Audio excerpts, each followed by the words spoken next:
touch gloves. Southpaw unorthodox. Chris, look at that from Scott early. Yeah, Scott stepped through, went to that southpaw position himself. Scott unsuccessful with that entry. Guilherme, excellent work defensively. That was a good stick upstairs with the left hand. Scott believes that he has all the experience necessary. He has seen everything that you can throw at him in combat sports. Yeah, you can see that Scott comes from an MMA background. He's stepping through into that south position as he throws punches, having trouble closing the distance on the younger, taller Bastos. With this stance situation, what would you do to counterbalance either that southpaw or the orthodox look? And when you're fighting the southpaw, as an orthodox fighter, you want to use that lead right hand down the middle. It splits the guard. You want to keep your lead foot outside their front foot, staying visible, staying outside that weak side. And then also, you want to lead with those straight iron hands, come back with the left hooks as your power punch. There was a nice left hook on the stairs. Beautiful work. Bastos now putting on the pressure. Tyler tying up. Sugar-free. Wanting to be as delightfully sweet as possible here tonight, but nice crack from Guilherme. He set that up nicely, threw a straight left hand downstairs, and then threw a left hand up top. Caught Scott pulling back straight. Overhand not there for Sugar-free. Bastos, intimidating presence here inside the dirty boxing arena. Putting Tyler Scott on the back foot. Yeah, you can see Bastos, he's controlling that center ring. You know, you can see that the Muay Thai background. He fights very, very tall. Not a lot of level changes. A lot of times the Muay Thai guys will not get low because they're fear for knees and kicks. Don't worry about that tonight, though, because this is all hands. Tyler Scott doing good at differentiating the strikes going downstairs and upstairs, missing on those attacks. Both guys' defense relatively up to snuff midway through round one. Both guys really going with straight shots here. Not a lot of hooks from either man. There we see a nice overhand attempt from Scott. But once again, Guilherme with the pressure, digs into the pocket, trying for that elbow, but unsuccessful. I like the attempt, though. A little bit long range for that elbow, but came back with a secondary elbow there. Oh, there's another elbow on the inside. Sugar-free, spins, nothing going. Now Guilherme lighting him up in the pocket.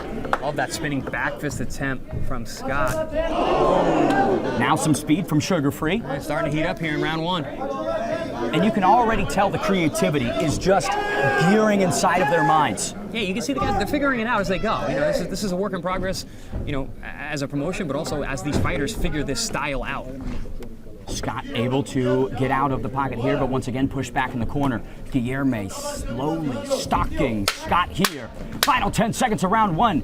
Nice stick by Sugar-free. Yeah, the awkwardness of Scott is starting to pay off here late in round one. Ooh. That had some heat, some momentum on it. We head to the second frame.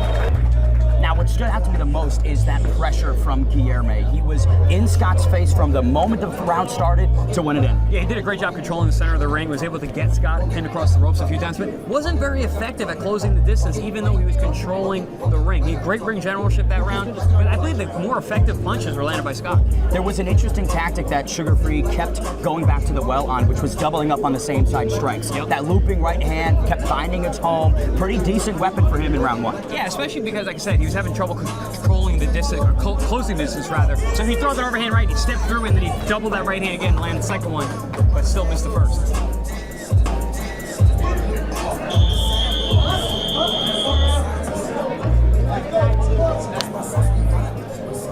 Chris and Yoki gets us set for round number 2. Scott and Bastos touch gloves. And once again, Guilherme on the pressure. Scott looked like he was going to blitz there again, but chose not to. There it is. Yeah, the awkwardness of Scott is starting to pay off. Left hook upstairs, and basically what he told us in those fighter meetings, the experience is going to get to this youngster, and through the early moments of round 2, looks like it is. Bastos posting and pressuring now once again. But no real effective offense from him in the early moments here. Yeah, not a lot being landed here in round 2. Good shot there from Scott over the top with the left hook. I mentioned that's a good weapon against the southpaw. Lead with the right, come back with the left hook. Scott took that one out of the southpaw playbook. Now that's the third time he's tried that spinning attempt. Bastos capitalizing on the errant move. Bastos went for a big elbow there, over-penetrated though, found himself caught against the ropes. How can Tyler Scott land that spinning attack? He's got to close the distance a little bit better. He's throwing it from too far away. Ooh, good left hook over the top.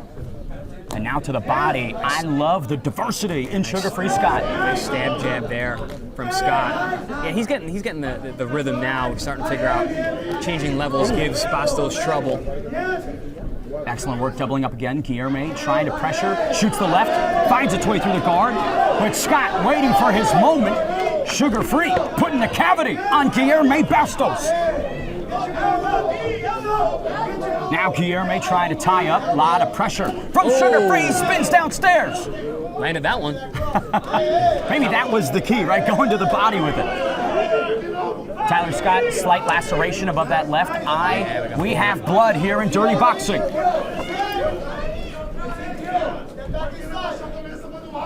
Sugar-Free Scott once again landing with the left. Now just bulldozing the youngster against the ring. Nice inside elbow there from Bastos on the inside. He said that was going to be a big weapon for him. Oh, nice vertical elbow there.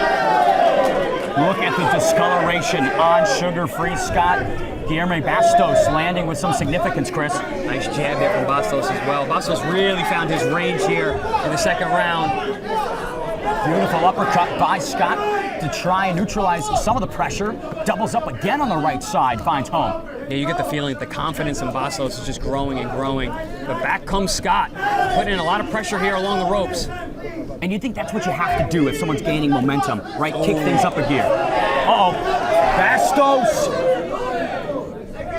Looked like he had Scott hurt there. You can see some of the wind coming out of the sails of Scott. Oh, big left hand over the top from Bastos. Another spinning elbow, spinning back fist attempt. Not as much heat on those spinning attempts with each consecutive try. And we head to the third and final round between Guilherme Bastos and Tyler Sugar-Free Scott.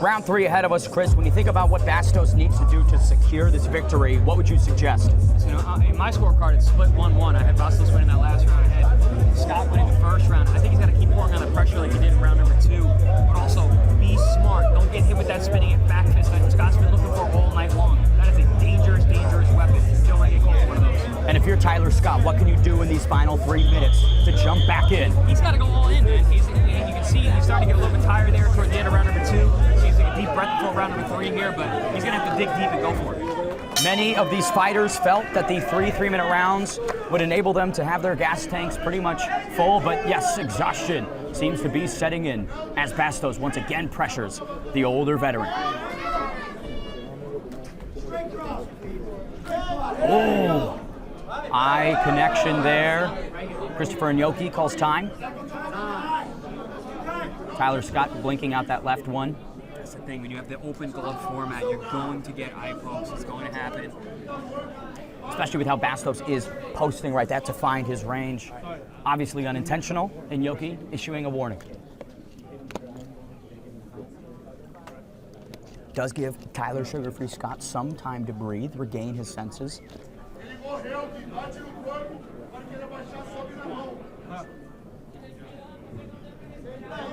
Scott asking the ref if he could get a towel to wipe the eye, and the ref said no.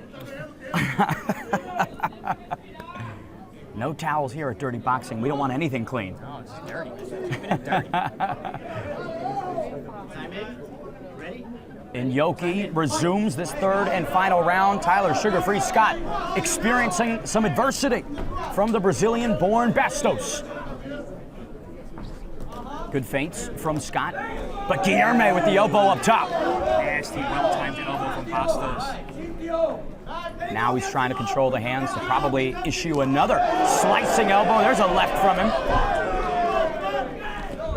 A spinning attempt from Tyler Scott doesn't land, but now he is inside the phone booth. There's blood in the hairline of Bastos as well. I'm wondering if that's blood from Scott or is this an actual cut in the scalp line.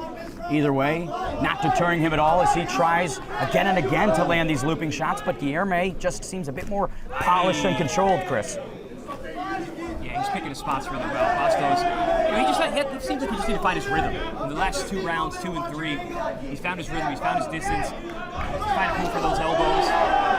That seemed to be the difference maker. When the elbows came in for Guilherme Bastos is when the momentum really started to swing. Tyler Scott grimacing here in round number 3. In the fighter meeting, that was all that Guilherme wanted to talk about was his elbows. He thought that was going to be a massive weapon for him here in this sport and rule set. And he's really been making it work here in rounds 2 and 3. Nightmare situation for sugar-free Scott as he is gradually fading, but look at this, the veteran still trying his best to throw, but Bastos landing with lethal intentions. I like how Bastos is using that lead hand to probe and then drop that big left hand down the middle, splitting the guard. Oh, big shot there again from Bastos. Left hand just blitzkrieging the chin of sugar-free Scott. Guilherme with a beautiful elbow upstairs. Scott pulls back a little right hand himself, backs up Bastos for a moment. Nice blitz from him. Neither of those shots connected, but you can tell the tenacity of this veteran is displaying itself here in round 3. Scott, he's scrappy, man. He's changing levels. It's awkward, but he is very effective at times.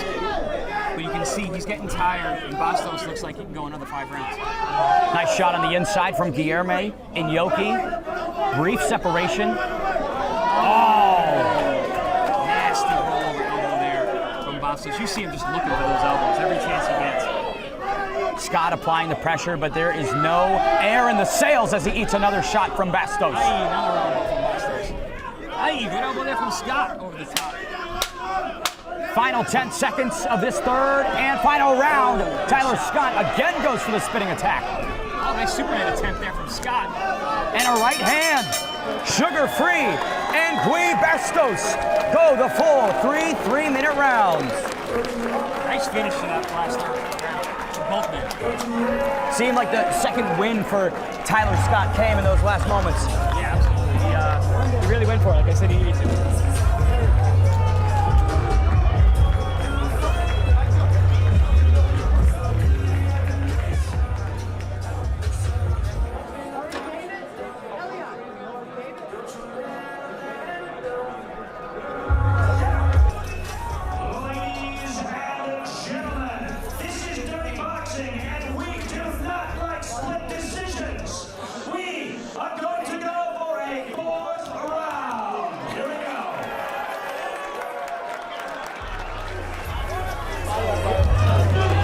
Fourth and final round here. Chris and Yoki does not like split decisions, and boy, Chris, neither do we. Neither do we. It is conclusive, and it will be the last 3 minutes between Tyler Sugar-Free Scott and Guilherme Bastos. Another one of the very interesting and unique aspects of birdie boxing. The rule set here is like nothing else in combat sports. I love this jab from Guilherme Bastos, touching the guard and then doubling up to get it through. Using a nice probing jab. But look at Sugar-Free Scott with the left hand. That had some snap, crackle, and pop on it as Bastos makes him pay with an elbow. Oh, nice little chopping right hook there from Bastos on that southpaw position. Beautiful. Catch, clutch, and elbow there as well. You can see Tyler Scott looking for ever so briefly to spin. Yeah, he's looking for that spinning elbow once again. The spinning back fist. It's such an energy-intensive maneuver that it might not be in his best interest to continue throwing it. Especially when you're telegraphing the way that he has in these last couple of rounds.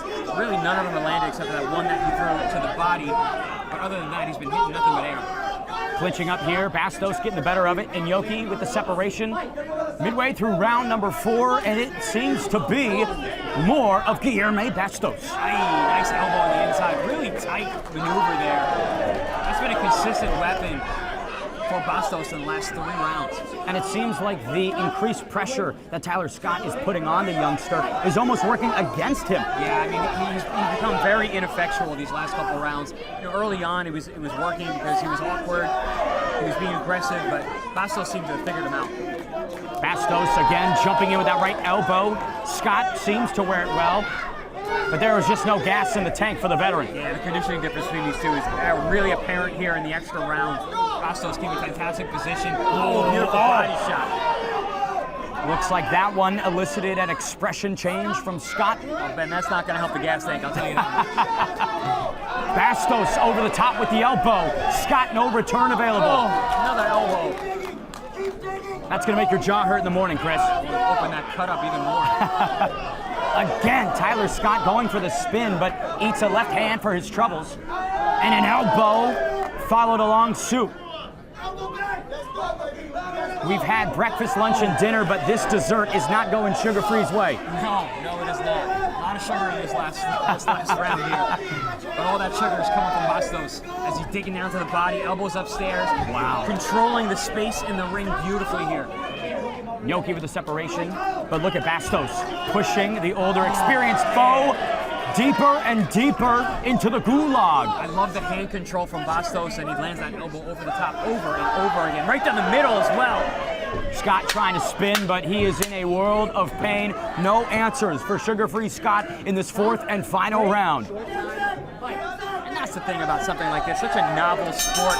You're seeing these guys figure it out as the rounds go on. Bastos really got the hang of that towards that fourth round. And it seemed like the integration of the elbows was really what truly got Scott discombobulated. That was exactly what Bastos was talking about in the fighter meeting. He said, my elbows are going to be the difference. That was the difference here in this fight. Signed, sealed, and dealed. It looks like Guilherme Bastos will become the first fighter to win in Dirty Boxing Championship history.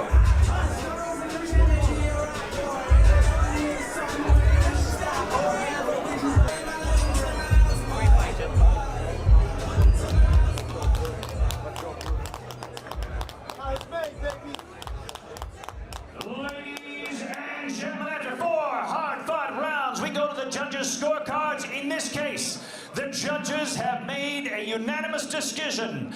All 3 judges score the fight for the winner of your first ever Dirty Boxing Championship fight, Guilherme